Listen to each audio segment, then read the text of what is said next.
Welcome to the Terrible Podcast with your hosts from SteelersDepot.com, where you can find all your latest and greatest Steelers news. It's Dave Bryan and Alex Kozora, always lit, talking Steelers. And now, here's Dave and Alex.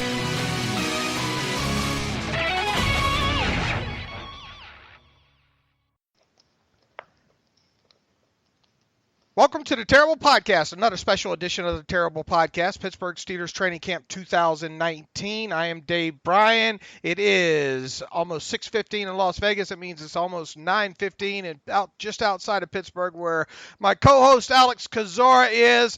Alex, I'm looking at my TV right now, and there is preseason football on it. That's a good sign, right? I've never been so happy to watch the Broncos and Falcons play in my life. Yeah, I got it on too, so good start there. Yeah, absolutely, and certainly am enjoying that right now. Okay, 6 practice now in the books for the Steelers. Friday Night Lights practice on tap next. We have a little bit of housekeeping to get to first at the top of this podcast. First and foremost, the Steelers did make a transaction, and once again, you were ahead of the curve here, and kind of alerted me way in the morning time about this was probably going to happen today, because you did not see or you did not see, I don't think, Herb Waters, and then you spotted somebody else in the number 33 jersey that previously belonged to Alexander Myers. And come to find out, the Steelers did make a move. They didn't announce it till late. They waived cornerback Herb Waters, injured with a shoulder injury they had suffered during Wednesday practice. In his place, they signed free agent cornerback Derek Thomas, who started his college career at Temple, switched from wide receiver to cornerback, and then played, I think, the one season at Baylor there. Big boy, 6'3", 189 pounds there. He started, I think, 11 or 13 games for Baylor last year, recording 21 tackles, 1 interception, and 7 pass breakups. So it probably wasn't hard to miss Thomas out there at 6 foot, almost 6'3", I think there. So that's first and foremost. The other aspect, Alexander Myers, who was waived on Wednesday with a non-football illness, cleared waivers as expected on Thursday. He reverted to the Steelers' reserved non-football illness list today. So we'll see what happens with him. Depending on what this illness is, and I mean, look, you would think that they might decide just keep him on IR at that split salary there, but we'll know within about five or so days here if they reach a settlement with him or not. So that brings us up to date, I think, on the transactions. And now for the injury report. I don't know. I never really got a good grasp. I mean, I know Dante Moncrief was back in some capacity today. So was Ryan Switzer. Why don't you give us a rundown of the guys who worked and did not work? Yeah, sorry, it was kind of a mess today. I was trying to piece it together throughout practice and seeing names and all that. But the guys that missed in full today were Sean Davis with that left ring finger. Of course, Herb Waters is going to go to IR. Fred Johnson, I know in yesterday's practice he came up lame after a play with a leg, ankle kind of thing, lower body we'll call it. I mentioned him yesterday on the podcast, and he was out today, so we'll see what he goes with that. But Dupree missed for unknown reasons. J.T. Jones missed for unknown reasons, so the line's getting a little thin at outside linebacker. Mark Barron, I forgot about this till after practice, or almost at the end of practice, that he wasn't out there today. Didn't see him. Not sure what's going on there. Came on Canada Day. It was weird because I knew he wasn't in shoulder pads to start practice. I forgot about him. I was wondering why Vance McDonald and Trevor Wood were doing long snaps, but Case apparently got a groin issue. And I didn't see P.J. Locke. And at first I thought either Locke was the one that was cut to bring in Derek Thomas, or I knew either that or Herb Waters was going to get waived injured. So those guys didn't go at all. Moncrief was in full pads, but in limited work. Just went to kind of through some very early individual drills. Did not run routes, was not in team. Johnny Holton, same thing, a little bit of work on the side, but has not gotten all the way back. Returning in full were Dervin Gray, Ryan Switzer, David DeCastro, and Anthony Chickolo.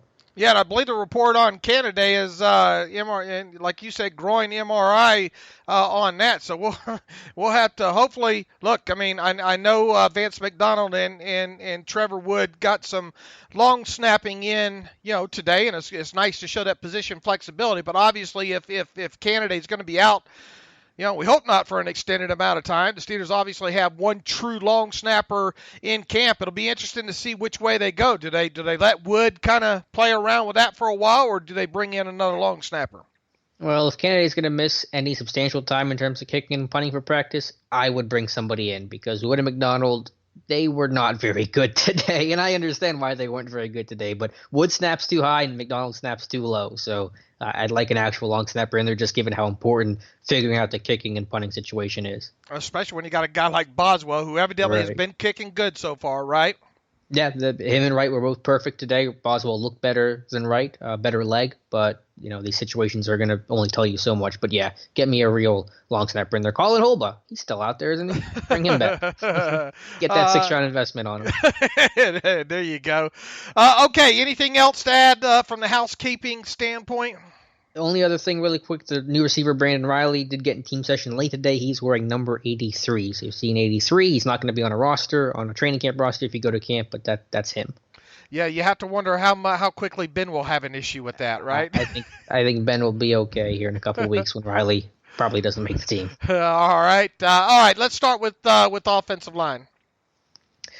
What I want to start with there, and I've given it a couple days, and obviously I've talked about it before, but I'm just watching Gerald Hawkins out there, Dave, and either this guy is not fully healthy or he's fully healthy and he's just not the same dude. I mean, he's struggling every day. It's not just against Dene. It's against really anybody he faces. He doesn't have power. He's struggling to move and seal the edge. I mean, he's starting to cheat on his set and get too deep and try to, seal the edge a little bit better. He's causing him to get beat inside, struggle with Chick today. I mean, he's won occasionally if he wins early in the rep, as I said before, but this is a guy that looks like he's at 85, 80% that he kind of talked about back in the spring, and it doesn't look good for him right now.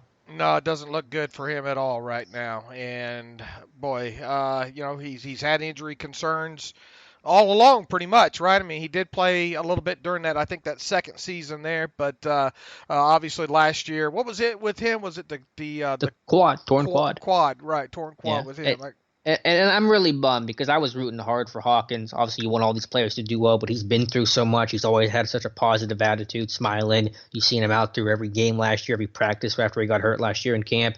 You saw him out there, with a good attitude and the mentality, but maybe you can hope that he's just shaking off rust. Obviously, he's missed a lot of time, but he is really, really struggling, unfortunately. Yeah, you hate to call it too early. I mean, look, you remember Kelvin Beachum, his rookie season? I mean, that rookie preseason, he was a mess, Yeah. And he turned it around. But yeah, it's probably. But Hawkins doesn't have that time that right. Beachum. You could, you had some options with him. Hawkins is out of time, unfortunately. Right. Okay. Anything else stick out there on offensive line today, rotation wise, or anything like that? Speaking of them, they did flip Hawkins in a core four, so Hawkins was at right tackle, core four at left tackle, getting some movement there. I think Morris kicked to guard today, kind of a little bit of movement with that group. Morris actually was playing second team right guard to replace the injured Fred Johnson. Morris, I thought, did a little bit better in one-on-ones. I thought B.J. Finney doing a better job against someone like Javon Hargrave in one-on-ones. He struggled the past two camps, just getting overpowered. I think he's doing a better job being able to anchor, play with good leverage, and kind of hold his ground and reset and repunch. So not that Finney playing bad in camp was going to happen or even be an alarm bell, but I just think he's having maybe his best camp so far of any year that he's had. All right, good. We'll obviously be able to get better looks at the offensive line once the preseason games get going there, so we can roll the film back 40 times each play and that kind of stuff there. All right, quarterback. People are evidently mad that saying we only talk about the negative about Joshua Dobbs and don't highlight his positives enough and don't highlight Rudolph's negatives enough. Do you consider yourself being fair there? I think you have been. People get their favorites and and you talk bad about them and they don't see what you say about other people. So give us a rundown on the quarterbacks there. Yeah, I try to be mindful of that and not kill one guy too much and look at the positives. And again, I mean, I was saying this before camp because everybody before camp saying, well, Rudolph's going to be the number two. He's going to be the backup to Ben, kind of just dismissive of Dobbs. Not you, but I'm just saying in general. And I was saying, listen, Rudolph has to earn it. He's got to prove it. Dobbs has been in camps before. He's won battles. He's taken other guys' jobs. He took Landry Jones' job last year. This guy's been in it and come out the other side before. So don't assume anything with this group. Now, I still believe Rudolph's been better than Dobbs, But the one area I do like Dobbs over Rudolph, just kind of big picture, is Dobbs is probably taking more chances downfield. He's driving the football 20 yards plus more often than what Rudolph does, and that obviously will lend itself to more incompletions and some more chances for turnovers. So I do think that's one element that Dobbs has done better at, and I think Dobbs is more accurate on the move than Rudolph, which isn't a surprise at all. So today I thought was fine. Dobbs did have one nice throw over the middle for Trey Griffey. Rudolph I thought fine as well. Half day for Ben. Do not expect him to practice tomorrow for Friday Night Lights. Hodges have a little bit of nice touch. Yeah, there was a wheel route he threw to Nix that was well thrown, on the money, and good touch. So I'm just going to say what I've said before with Devlin Hodges, that he is better than your average number 4 quarterback. I still don't really see any scenario where he's making the team, unless it's an injury, in which case I would guess they're going to keep 2 quarterbacks on the 53 and then maybe put Hodges on the practice squad. The thing with Hodges, too, and we've talked about it several times, it's going to be so tough for him to get snaps, Mm-hmm.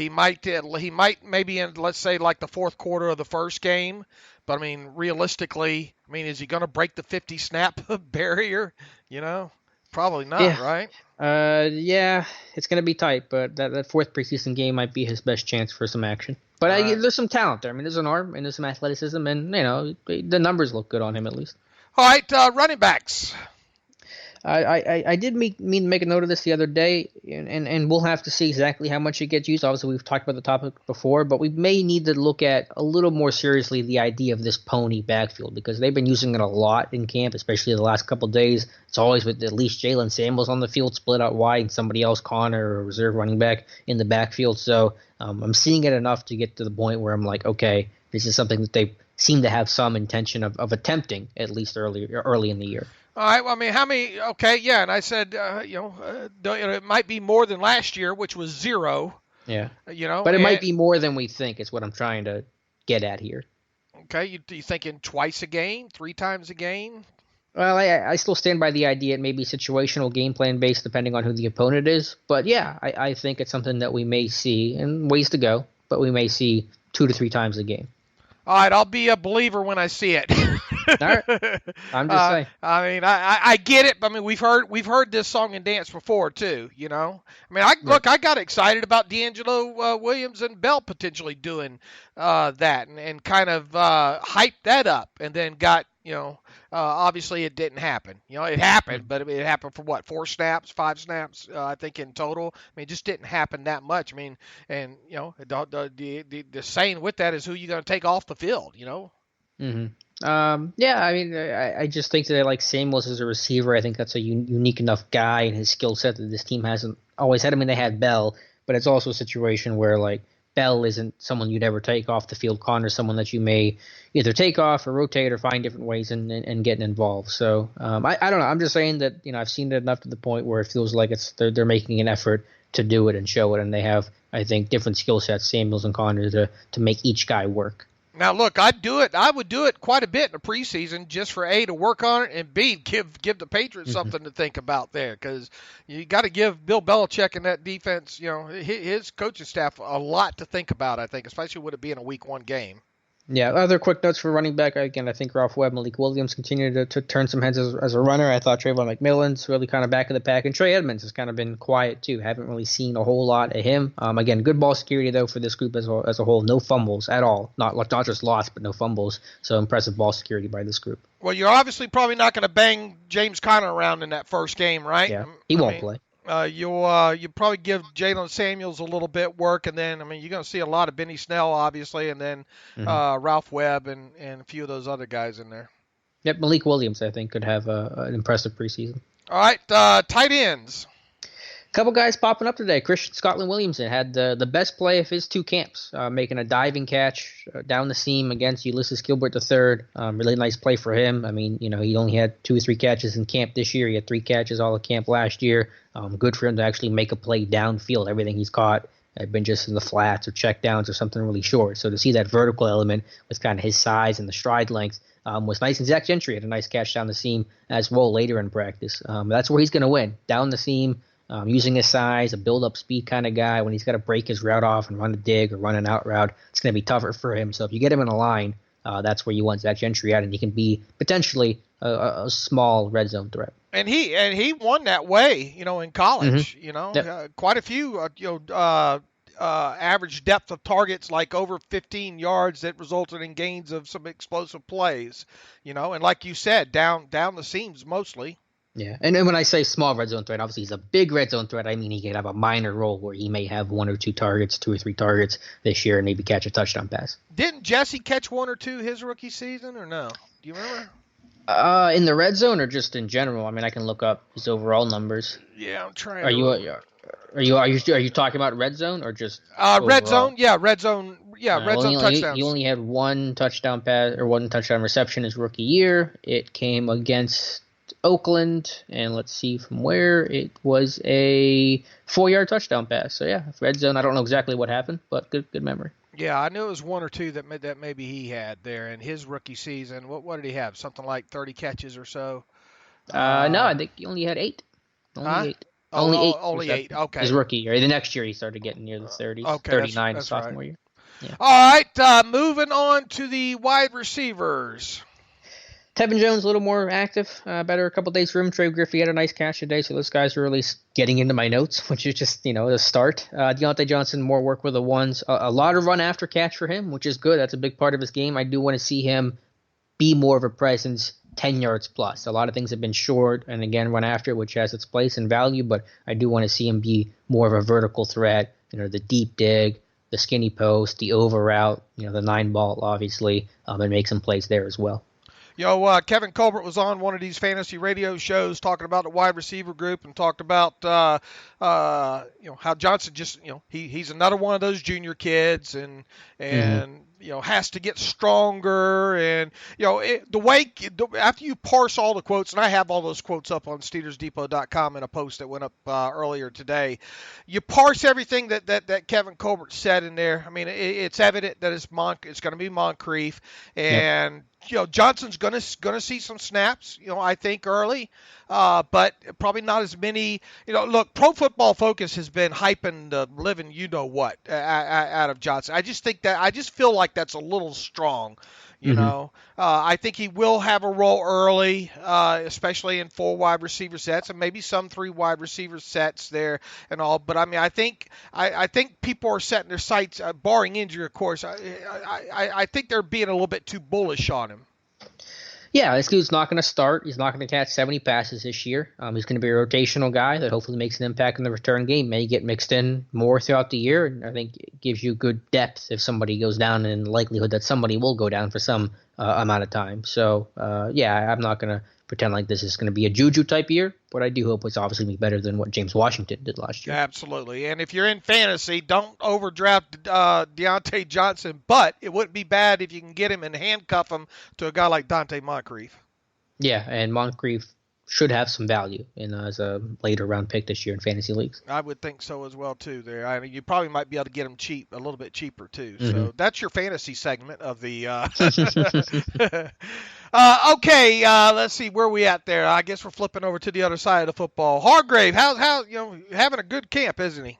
He is. He's getting off blocks, doing well in run defense, doing his thing as a pass rusher. I just like the tone, and I tweeted this earlier. I wrote it in my report. I like the tone and the attitude of the starting defensive line. It's camp. These guys are veterans. Certainly Hayward is, and Tuitt and Hargrave to a lesser extent. They're entrenched. They have their roles. Hayward and Tuitt got their contracts. Hargrave is certainly worthy of one, but they still play like they're rookies. I mean, Tuitt, it's the last team session, the 5th team session. Poor Benny Snell. He's going to carry off the right side. Bush kind of tags him up. Good play by Devin Bush. And Snell's going to kind of take it to the end zone. He's 5 yards out. And Tuitt just comes charging across and nails him out of bounds. I was like, whoa, what are you doing to it? My goodness. Like, that was almost a borderline late hit. Next play, they're throwing a screen pass. Rudolph is to Ralph Webb. And Tuitt runs through to Castro and just full sprint at Rudolph and forces Rudolph to throw it into the dirt. You got Hayward with a little skirmish yesterday. Hargrave is tackling James Conner in the team session and the non-tackling session. So you just kind of see how much it means to these guys, how hard they play. And that's something I think the rest of the defensive line and defense and the offense, really, the whole team feeds off of. If you're seeing Hayward and Tuitt and Hargrave playing like they're undrafted rookies with jobs on the line, it elevates the rest of the group and lets them know, hey, don't take anything off. You got to go hard every single snap. Play how you practice how you play. That's what those guys do. So I just like the attitude and the demeanor of those guys and what it means to the rest of the team. And look, those three have played together a few years now. Mm-hmm. Yeah, great trio. So probably one of the more underrated. Look, I mean, this isn't bad depth in here. I mean, Tyson Alulu obviously has got his warts and all, but he's not a bad guy to come in. If you only need 8 snaps or so a game, out of that kind of thing. And you've been saying that McCullers is making this team. Yep. So, I mean, and McCullers has obviously been around for a few years as well, too. So, just keep these guys keep these guys out of the tub, and I think they're going to be fine up front there. All right, outside linebacker, Ola. Ole. You get a vuvuzela out here, Dave? A vuvuzela. Go ahead. Tell me about it. Hype me up. Get me excited. Well, Tomlin was excited. O-line, D-line today. First thing he says, Ola, let's go. I could hear it clear across the field, and he beats a core for back-to-back reps, dip and rip around the edge. I mean, the guy did have one win against Filer today that I saw. It was two-hand swipe to beat him around the edge, and Filer gives him the most fits out of anybody so far, but just getting the first-team reps. Obviously, no Dupree, no Watt, so you got Chick, Daney working today, just soaking in those reps, and so that's good work for them. The questions are still going to be special teams, playing in space, going backwards, but everything forward has been nothing short of impressive. More of a natural pass rusher with moves and a few counters already in his arsenal, whereas Bud Dupree's more up the edge, robotic, doesn't do good at countering back inside. And, we talked about it, I think, last night. You and look, we'll see how Chick is, after this, bone spurs and getting that surgery taken care of. But I mean, I think we're at his ceiling anyway. I mean, we went a couple of training camps in a row, really hyping up, thinking that maybe, Chicklow, this is going to really turn it on. But I mean, he is what he is at this point. You wouldn't think that it would be hard for Ola to overtake Chicklow. Yes and no. I mean, yes on the value of the play. I mean, Chick's been fine. He has value, but the coaches do like him so much because they trust him, and there's a lot of value in that. And then he can play both sides. He can drop. He can blitz. He can move around, play off ball, play out wide. I mean, there is an importance to that. And Ola being a young guy with 9 career NFL snaps, I'm not saying that's the right way to look at it, but I think that's the way the team's going to look at it, and that's partially why I said yesterday I'm kind of concerned that Ola's going to get stuck as number 4 in the rotation and probably not play, the rotational snaps that he should and deserves. But he's obviously making the team. Yeah, if they cut him, I'm going to just scream into the void and never write another article again because I won't be able to handle that. No, he's making the team. Who's the next guy? Who's going to be on the practice squad? Let's assume. I mean, we don't know what's going to happen. If Sutton Smith doesn't make it, one would. I don't know. Is there going to be enough value there for Sutton Smith? If he does, I mean, obviously he's going to have to play good enough on special teams to make the 53. If he doesn't, is he going to be good enough to keep over a Kozora skipper?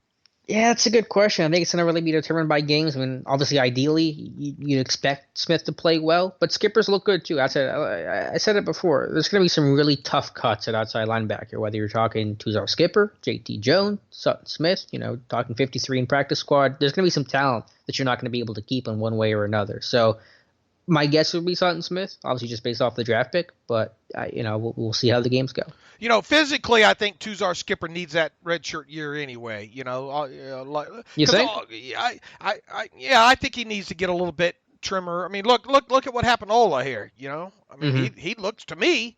I don't know what you remember about last year, but to me, he looks a little bit more toned and sleeker and all. Mm-hmm. Yeah, I mean, Tuzora's got a good body type. He's a power guy. He's a little different than, say, JT Jones, who's more of a speed edge guy, and certainly that's Sutton Smith's game as well.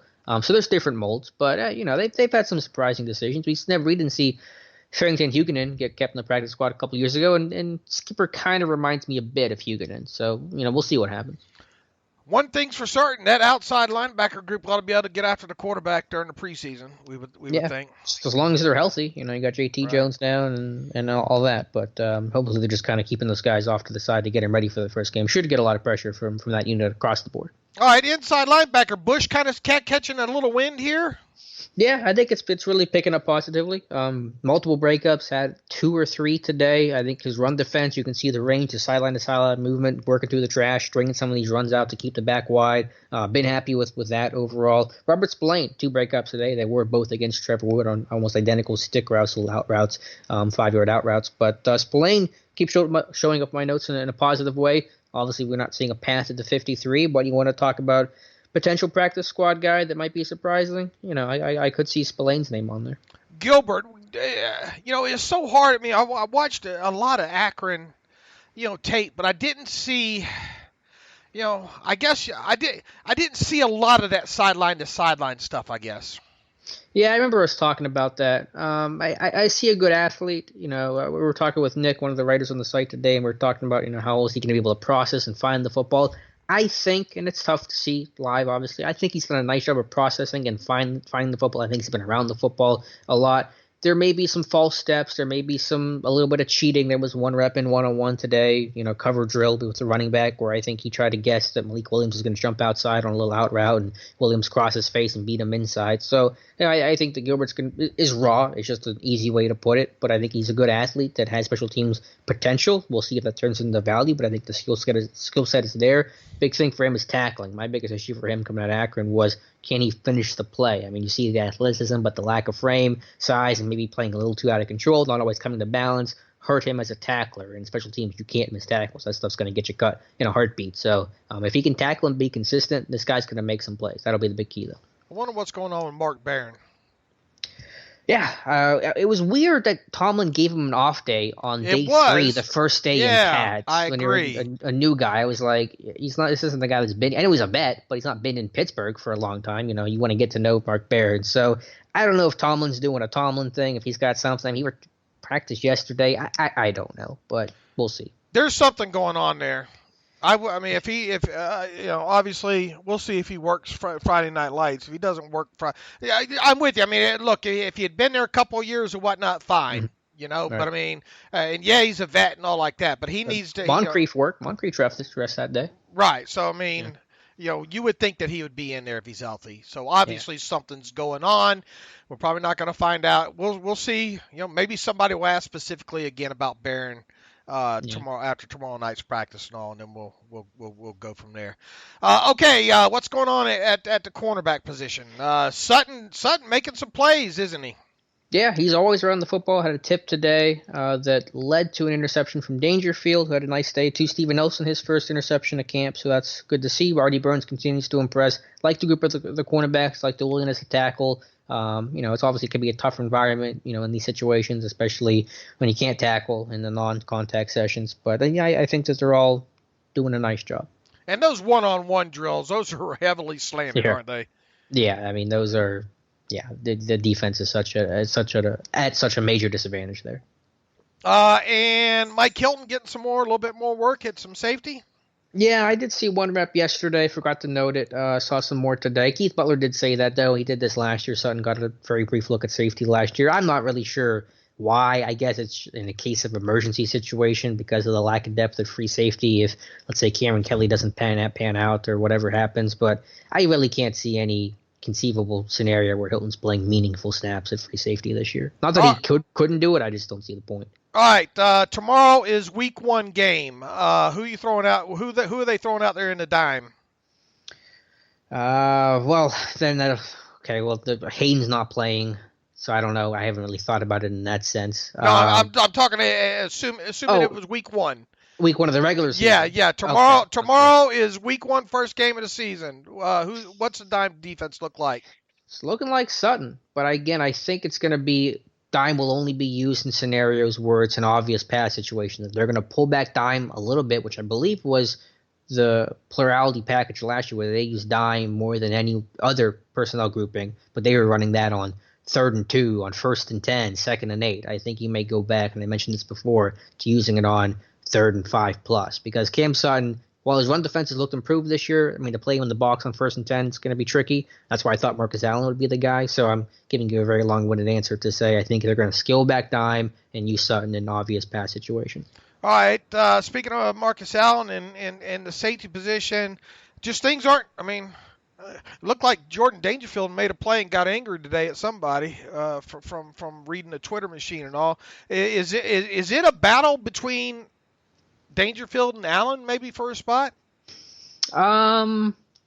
I think they're all battling. I mean, you got Kelly in there too. I don't want to hand Kelly anything. I mean, I think they just try to take a good look at him. Sure. Yeah, they definitely are, but he's got to earn that job. He's not played so wow that it's not like a Daney where you're going, wow, this guy's killing it. I mean, Kelly's been fine. He made one nice play in 7-on-7, intercepted a tip pass from Artie a couple practices ago, but he's still got to earn his keep. They're just giving him a look there. So I guess they're all battling. I think Allen's going to make the team. I think the other guys are a little more questionable right now. Dangerfield did have a good practice today, very active against the run, had the interception off the tip by Sutton. So good play there, good day for him, and a much-needed good day for Jordan Dangerfield. All right, and it'd be nice to get Sean Davis back working with Edmonds on the field, wouldn't it? Yeah, I think they're going to be really cautious with a safety with a finger injury. You might not see him for a little while longer. Yeah, and I thought maybe initially that they get Watt back out there by the time Friday Night Lights practice rolls around. That's obviously not going to happen. He's obviously not going. They're not going to play him in that first preseason game. So Willie practiced before camp breaks. I mean, we still got. Let's see, we're 6 in. We're almost at the halfway point of training camp practice tomorrow. So what is Watt doing on the side? How strenuous?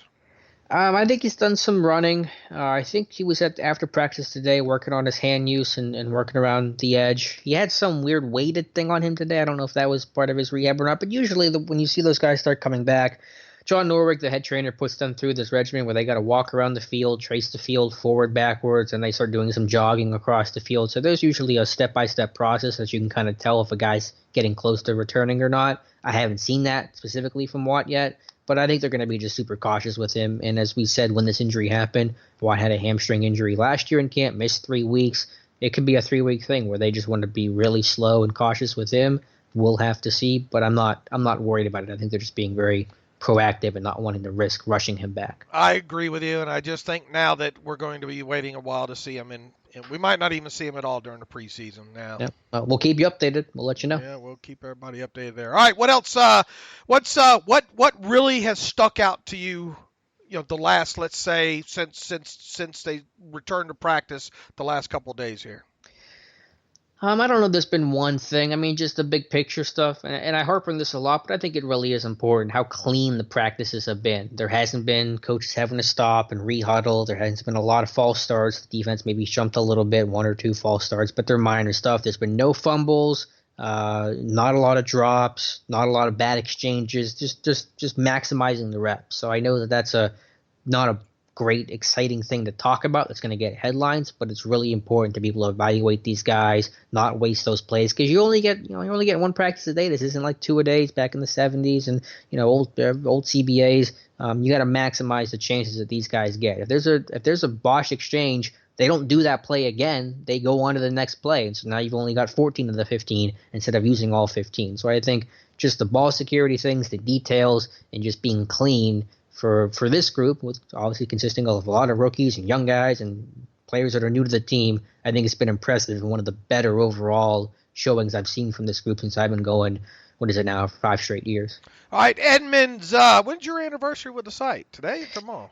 I can check. I thought it was a couple days from now. I think it's the 4th. I'll have to look. Edmonds has been good, though. I've been really impressed with Terrell Edmonds. You're really seeing all the snaps he wasn't supposed to take last year pay off, where he's been confident. He's trusting his reads. He knows what he sees. He's rallying downhill, and now he's able to match the athleticism he had coming out of Virginia Tech to the NFL tape, where he's now able to match the physical with the mental, where last year the physical was there, but he was always so slow to react and find the football that he played slower than maybe how he tested and looked in college. So really strong start for Terrell Edmonds. I think he's going to have an impressive year in 2019.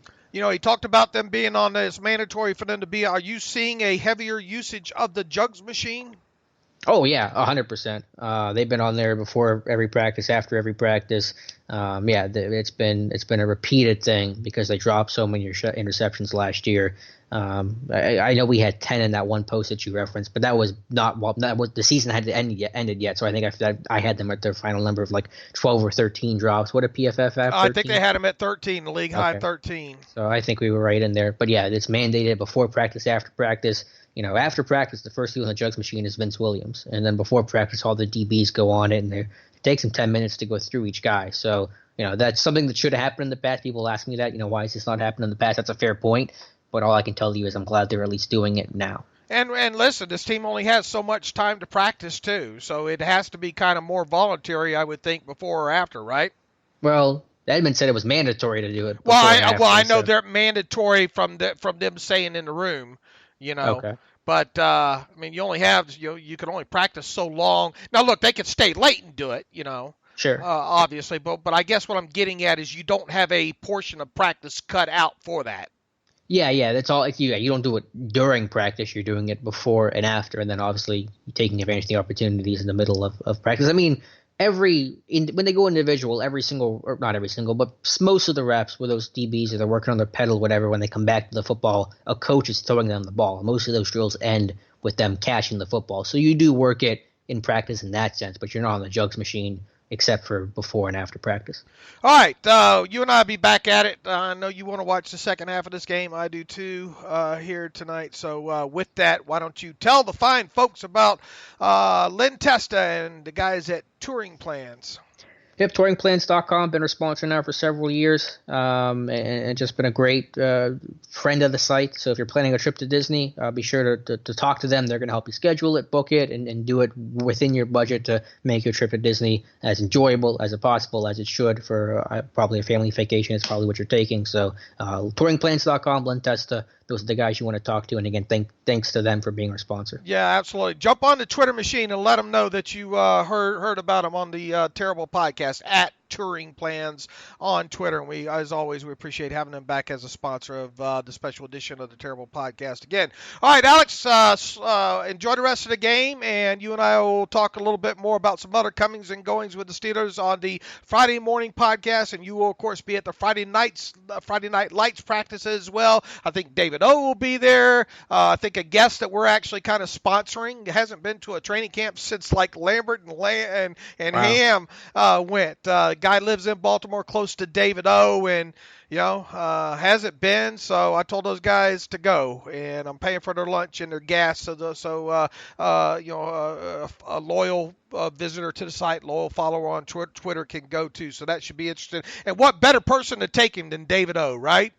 Oh man, the stories David O and I have talked about, the history of it, it's been awesome. So I'm sure that'll be a great car ride with those guys. And we'll see if maybe Nick can make it back out there again or not. But And Tim Rice will be out there too. Tim Rice as well too. And I'll have more photos from today's practice from Tim Rice up on the site probably in the morning. It's getting a little bit late now, so I'll probably put those up for everybody to see tomorrow morning there. So until then, as always, thanks for listening to the Terrible Podcast with Dave and Alex.